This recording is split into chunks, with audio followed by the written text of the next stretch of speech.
ইফতার ও সেহরিতে হৃদরোগে আক্রান্তদের দুধ খাওয়ার পরামর্শ দিয়েছেন বিশেষজ্ঞরা।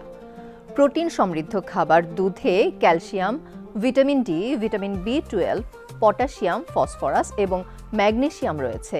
দুধ দীর্ঘক্ষণ শরীরের জলীয় ভাব ধরে রাখে ও তৃষ্ণা নিবারণে সহায়তা করে।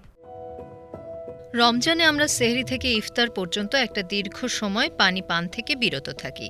তাই এ সময় শরীরে পানির ঘাটতি দেখা দিতে পারে তথা আমরা তৃষ্ণা অনুভব করি। গবেষণায় দেখা গেছে তৃষ্ণা মেটাতে দুধ পানির চেয়ে ভালো কাজ করে।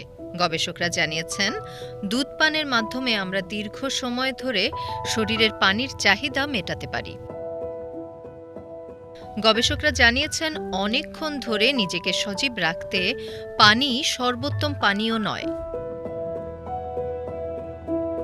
সাম্প্রতিক এক গবেষণায় দেখা গেছে পানি পান আমাদের দেহকে সজীব করে বটে, তবে সজীবতা দীর্ঘ সময় স্থায়ী হয় না। স্কটল্যান্ডে অবস্থিত সেন্ট অ্যান্ড্রুজ বিশ্ববিদ্যালয়ের গবেষকরা বিভিন্ন পানীয়র হাইড্রেশন রেসপন্স তুলনা করে প্রাপ্ত ফলাফলে এ কথা জানিয়েছেন।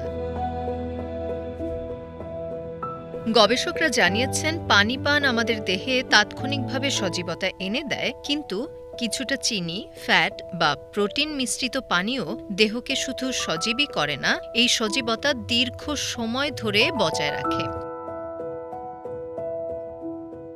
সেন্ট অ্যান্ড্রুজ বিশ্ববিদ্যালয়ের স্কুল অফ মেডিসিনের অধ্যাপক ড. রোনাল্ড মওগান জানিয়েছেন, আমরা যখন কোনো পানীয় পান করি তা পাকস্থলী থেকে রক্তধারায় মিশে যায় এবং সারা দেহে ছড়িয়ে পড়ে। ড. রোনাল্ড বলেন, কোন পানীয়তে কি কি পুষ্টি উপাদান আছে তা একটি বড় বিষয়। তিনি জানান, আমাদের পিপাসা মেটাতে এবং দীর্ঘ সময় দেহকে প্রাণবন্ত রাখতে পানির চেয়ে দুধ ভালো ভূমিকা পালন করে।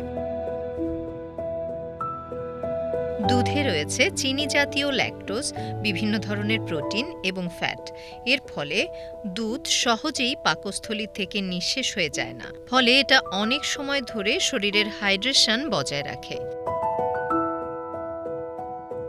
তাছাড়া দুধে রয়েছে সোডিয়াম, যা অনেকটা স্পঞ্জের মতো কাজ করে এবং পানি ধরে রাখে, ফলে রোজার সময় দুধ পান করলে অনেকটা দীর্ঘ সময় ধরে শরীর পানির ঘাটতি অনুভব করে না।